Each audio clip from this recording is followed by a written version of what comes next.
অনেক সুন্দর তেওতা জমিদার বাড়িটি, খুব সুন্দর প্রিয় বন্ধুরা। ইতিহাস ঐতিহ্যের সাক্ষী এই জমিদার বাড়িটি, দেখতে অপূর্ব। দূরের ভ্রমণের ক্লান্তি যেন দূর হয়ে গেল প্রিয় বন্ধুরা এই সুন্দর জমিদার বাড়িটি দেখতে পেয়ে।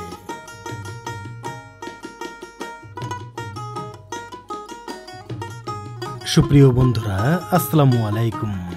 আশা করি সকলে ভালো আছেন। আলহামদুলিল্লাহ, আমিও ভালো আছি। প্রিয় বন্ধুরা, এই ভিডিওটিতে দেখবেন তেওতা জমিদার বাড়ি, শিবালয়, মানিকগঞ্জ। প্রিয় বন্ধুরা, এটা মানিকগঞ্জ জেলার আরিচাঘাট, আর এখান থেকেই যাচ্ছি তেওতা জমিদার বাড়ির দিকে। এই নদীর ধার ধরেই রাস্তা, আর এই রাস্তা দিয়ে যাচ্ছি সেই কাঙ্ক্ষিত জমিদার বাড়ির দিকে, অর্থাৎ নদীর ধার দিয়েই যেতে হবে। যাওয়ার পরে পাওয়া যাবে সেই জমিদার বাড়িটি। আরিচা ঘাট থেকে জনপ্রতি 20 টাকার বিনিময়ে অনায়াসে এই জমিদার বাড়িতে আসা যায়। প্রিয় বন্ধুরা, এখন আমরা চলে আসলাম জমিদার বাড়ির সামনে। অপূর্ব, খুব সুন্দর লাগছে প্রিয় বন্ধুরা। মানিকগঞ্জ জেলার শিবালয় উপজেলায় অবস্থিত তেওতা জমিদার বাড়িটি বাংলাদেশের একটি ঐতিহাসিক এবং গুরুত্বপূর্ণ প্রত্নতাত্ত্বিক স্থান। বিদ্রোহী কবি কাজী নজরুল ইসলাম এবং তার স্ত্রী প্রমীলা দেবীর স্মৃতি জড়িয়ে আছে এই জমিদার বাড়ির সঙ্গে, যা এর ঐতিহাসিক গুরুত্ব আরও বাড়িয়ে তুলেছে। এই জমিদার বাড়ির সামনে রয়েছে বিশাল বড় একটি দিঘি, আর দিঘিতে রয়েছে লাল শাপলা ফুল, যা দেখতে অপূর্ব। এখন ধীরে ধীরে এই জমিদার বাড়ির অভ্যন্তরে প্রবেশ করব।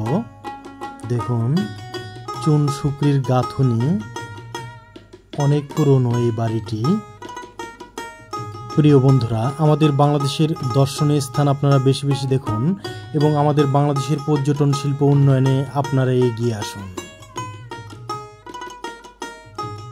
চোখ ধাঁধানো, মন জোড়ানো এই বাড়িটি পুরাতন হলেও এর এক অপূর্ব সৌন্দর্য রয়েছে।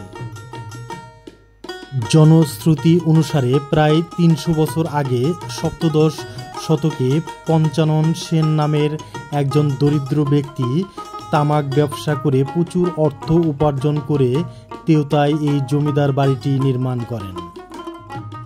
পরবর্তীতে জয়শঙ্কর ও হেমশঙ্কর নামে 2 সহোদর এখানে জমিদারি প্রতিষ্ঠা করেন।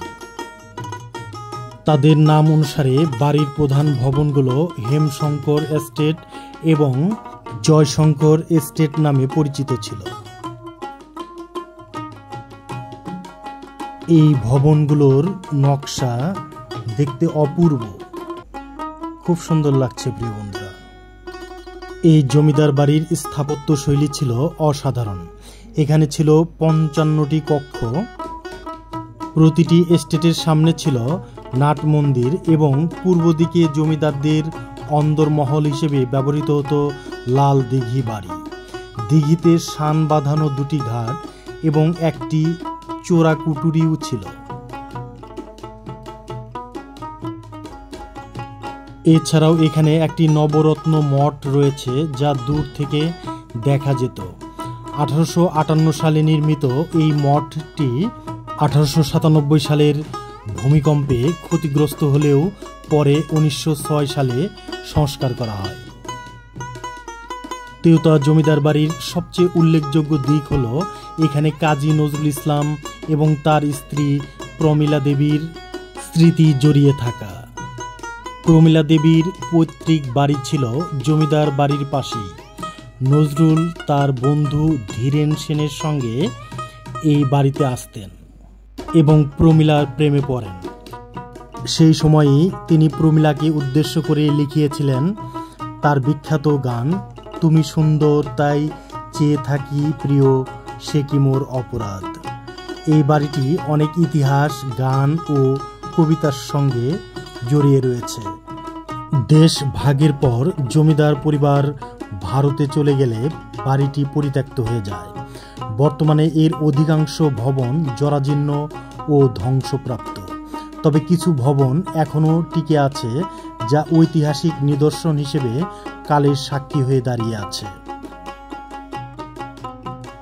এখানে অবৈধভাবে কিছু নদীভাঙ্গা পরিবার বসবাস করছে, যা রক্ষণাবেক্ষণের অভাবে বাড়ির অবস্থা আরও খারাপের দিকে যাচ্ছে। এই জমিদার বাড়ি দেখার জন্য কিভাবে আসবেন? ঢাকা থেকে তেওতা জমিদার বাড়ি যেতে চাইলে আপনাকে প্রথমে আরিচা ঘাটে আসতে হবে। ঢাকার বিভিন্ন স্থান থেকে বাসে আরিচা ঘাটে আসা যায়। আরিচা ঘাট থেকে সিএনজি বা রিক্সা করে সহজেই তেওতা জমিদার বাড়িতে আসা যায়। সুপ্রিয় বন্ধুরা, এখন ধীরে ধীরে বিদায় নেব এই ঐতিহাসিক জমিদার বাড়ি থেকে। প্রিয় বন্ধুরা, আমার এই ভিডিওটি যদি আপনাদের ভালো লেগে থাকে তাহলে অবশ্যই লাইক দেবেন, কমেন্ট করে জানাবেন। আজ এ পর্যন্তই বিদায় নিচ্ছি। মহান সৃষ্টিকর্তা আপনাদের সকলকে ভালো রাখুন, সুস্থ রাখুন, এই দোয়া রেখে বিদায় নিচ্ছি। আসসালামু আলাইকুম ওয়া রাহমাতুল্লাহ।